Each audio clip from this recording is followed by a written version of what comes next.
Lady, or more likely gentleman, welcome to southern Quebec in the middle of spring, where literally 30 hours ago it was 24 degrees Celsius and the sun was blazing.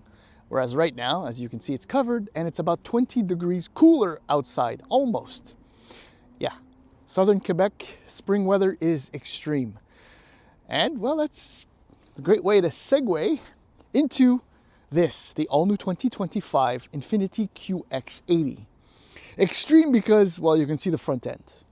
Extreme because the segment in which it competes with the likes of the BMW X7, Lexus LX, Mercedes-Benz GLS, Chevrolet, Tahoe and Yukon, I'll throw them in too, Cadillac, Escalade, and a few others, is little more than a display of extreme, I don't want to say extreme wealth, because you can still step into, a Range Rover or a Bentley or a Rolls Cullinan if you want to show extreme wealth. But this is kind of like that first step before you get to those. The point is that these are showpieces, flagship luxury SUVs. And I just kind of touched on it. The real way to, identify these vehicles, well, it's by their front fascias and just overall massive dimensions. I sound like I'm criticizing the vehicles, but there is still a fair amount of content behind these massive grills. Now, about the QX80, this is the all-new third generation, which launched in 24 for the 2025 model year. And, well, Infiniti as a whole, I've always, not always, that's not true, for the last 15 years almost, I've taken too much pleasure in criticizing Infiniti's efforts in remaining as part of that premium luxury brand, along with the BMWs and the Audis, and which Audi Q9. See, there are more coming too, so this is not nowhere near being done, despite economic situations and environmental considerations. But yeah, I've always enjoyed, I shouldn't say it that way, but criticizing Infiniti products, because in the 90s and 2000s, they were the alternative, hands down, to, say, a BMW. But that, as you probably all know, very much changed as they lost their way. But the QX80 is a little bit different. Yes, it launched as the QX56 in 2004, and yes, it was a clone of the Armada, and the second generation was introduced in 2010.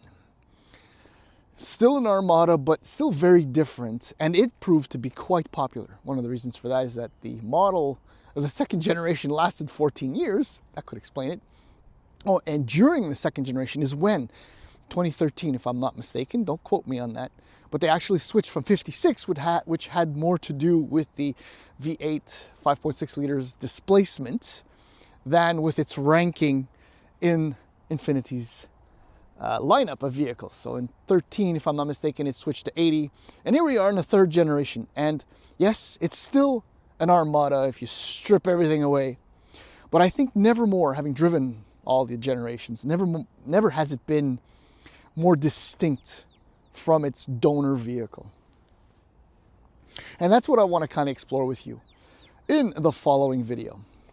I will tell you now that this is the Autograph, which is the top trim. And if you're buying it as a premium family vehicle, this is not the version you want to get. You want to get either the base or the second model, which is Luxe and Sensory. Sensory is probably your best bet, but if you want one specific aspect or option or feature, something that I really, really like, you have to get this one, which is kind of wasted. But anyway, I'm going on as usual. Anyhow, in the following video, if you don't mind, we'll do a number of laps of this very, very big, nearly 5.4 meter long 2025 Infiniti QX80, and then we're going to go for a turbocharged V6 drive. So it was 2014. Thank you, Google. 2014 was the year that the number, or the name I should say, switched from QX56 to this QX80. Yes, okay. So pricing in the US, there's actually a fourth trim in the US, and it's called Pure. and it starts at $82,450. Big difference between Canada and the US. As with many of these vehicles, you can get it two-wheel drive or four-wheel drive. Four-wheel drive is standard in Canada. So it's $82,450. And at the other extreme is the Autograph, which is $110,595. In Canada, we start with the Lux, which is the second trim in the US, and it is $104,995. I mentioned the Sensory, so I'll give you the pricing. It's $113,995. And then the Autograph, this one, it is $124,995. Standard features in the Lux, it's actually not that bad. Air suspension, heads-up display, Eclipse audio, 22-inch wheels, dual 14.3-inch displays, plus a 9-inch touchscreen displays for HVAC, suspension settings, and all of that. What else? Yeah, that's and the moonroof. That's the big items. The Sensory, just so you know, it introduces semi-aniline leather and massaging seats up front.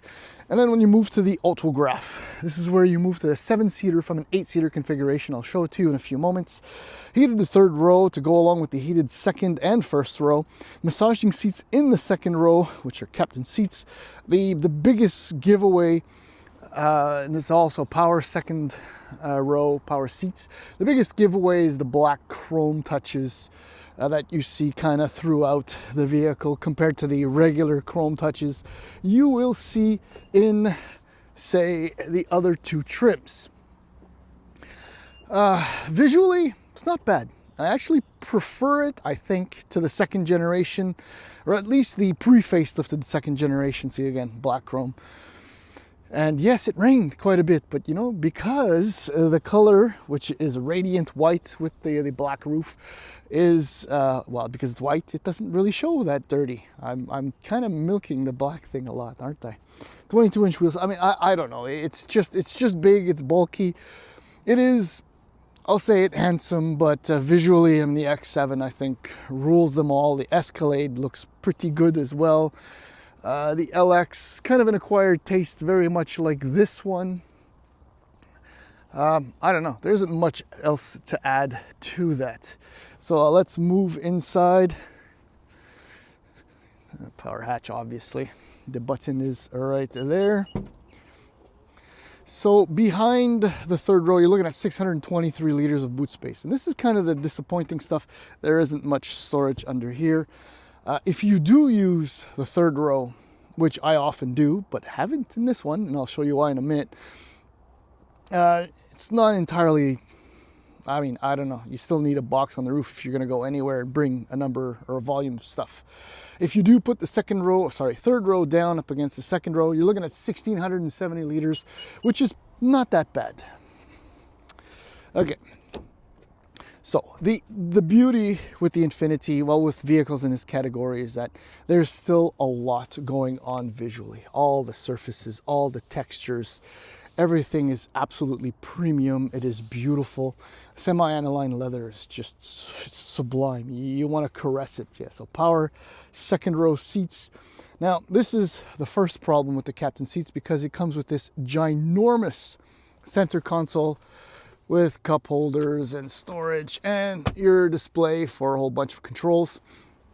Now this kind of shocked me, actually. I'm going to remove that. Should have done that before. This is low budget dog and pony show. But this shocked me, and it's one of the reasons why I didn't right away want to put seats in the third row. Because see, now it's power operated and the kid's seat is in there. Not that there's a kid in there, but it will crush the kids' seats. It's like there's no resistance or there's no sensor to cut the power to the power seat when there's something in the seat and it's being operated. I was frightened when I noticed that. Like, this is an oversight. There should be something going on where I know it's slow, right? Like, buttons pressed, and yes, it's moving very slowly, but even so there should be a cutoff somewhere. But, okay, stop. Thankfully, the third row, complete with the Separatist droid army rear headrest, is very usable. You can actually squeeze 3 across in the back 2 is ideal, but because the seat is actually fairly high, even I, a very average, a hair away from being 5 feet 10 inches tall, can sit comfortably, relatively comfortably back there. And yeah, a few controls there, yes, heated, and actual leather on the 3rd row. So I'll bring this back. There it goes. Thank you. So fair amount of room, that's great, but you always have to tilt the seat in order to get to the 3rd row, which is why I say this is not the good version for the family. But then if you get the sensory, there's a bench here, no captain seats, which, I don't know. I love my captain seats in the 2nd row, but that's just me. Again, the visuals, very, very important. And the contrasting color with the garnet red and black leather. The Klipsch audio stuff is spectacular. It's standard in the vehicle, but when you step up to the Autograph, you get like a 24,641 speaker system, which is just blasts beautifully. So power lateral support, power massaging, lumbar, multi-way adjustable. It's really, really nice. Here's a decent shot, I suppose, of the twin 14.3 inch displays. And we'll get in. So this is your 9-inch HVAC, drive mode, and suspension control right there. To be frank, this is probably one of the best small HVAC screens that I've experienced, because the menus are limited, the surface is fairly big, and it's very straightforward. Heated steering wheel because it's cold actually. Your rear controls, the cooled and heated seats, and then your drive modes and your suspension access. This is brilliant. And to be frank, so is this. Again, working it through the phone is always a little bit complicated, but I've got nothing negative to say. I have criticized the graphics on a lot of Infiniti and Nissan products, but I have nothing to say as far as this is concerned. Now, the actual instrument cluster, you can modify the settings. Is it going to let me without dismiss? Okay, thank you. There's your, just so you know now. So this is actually configurable. You can change all kinds of stuff, right? It's really nice. I mean, the display is clear. It's very Nissan font, which is fine. I don't know why I've always criticized that, but that's just the way I am. Steering wheel is nice. 2-spoke, very fat, but you know, good arm, good thumb rest. And I guess we'll end on, oh yeah, this is also part of the Autograph, the suede headliner. I love the handles on the pillars. That's very brilliant. Visibility is not that bad. Heads-up display, I think you can, yeah, there, as you can see it. When you come down here though, visibility is a little bit obstructed, but you can still work around it because of the height at which you're sitting. And I think we'll end on that. So let's go for a GTR drive. Okay, I know that was kind of silly to say GTR, but especially, I mean, because I said it because it's a twin turbocharged V6 engine that now powers the Infiniti QX80, like the GTR, but unlike the GTR, this is not a 3.8 liter, it's a 3.5. I don't know, I just do these things. But there is a reason, I promise you, and I'll tell you more in a few moments. First, numbers. So the 3.5 twin turbo puts out 450 horsepower and 516 pound-feet of torque. And the torque comes in at max full on at 3,600 RPM. So those are big numbers. They essentially and effectively crush the numbers from the previous V8. But in true full-size 3-row Mastodon SUV, this thing is obscenely heavy, about 6,100 pounds. But even so, I mean, thanks to the power, and I showed you the drive modes. I've been driving in standard almost exclusively. It still moves quite well. I don't know if you heard that, but if you're at all familiar, and this is why I said GTR, if you're at all familiar with the sound of the stock 3.8 liter V6 in the GTR, this thing reminds me of its sound. As soon as you crest 4,000 RPM, start moving a little bit higher up, it's got a very distinct GTR noise. I can't even describe it properly. But what I can tell you is that at idle and under that engine speed, the V6 sounds terrible. Terrible. I don't know what it is. It sounds, I can't tell you how often when I'm at a stoplight and I actually drop it into neutral as opposed to drive, so remove the load from the engine just so I can hear it, because it sounds off. It sounds like it's out of tune or out of sync or something like that. But despite that, the power is good. Fuel consumption is a little bit, well, you saw that. I mean, Natural Resources Canada and Infiniti say you can average about 13.5 in combined driving. I will admit, you saw the 17.5 on my screen. I'll admit that almost 2/3 of the driving has been in the city. So that definitely impacts the fuel consumption. But even if you slice 2 liters per 100 kilometers off of that number, you're still in the 15.5 zone. And that's probably more along the lines of what you can expect in reality. Now, speaking of reality, the 9-speed automatic transmission is really good. It's been a great partner in the way that I do enjoy driving. I know that does impact fuel consumption, but it's 1 week at a time, and that's just the way it is.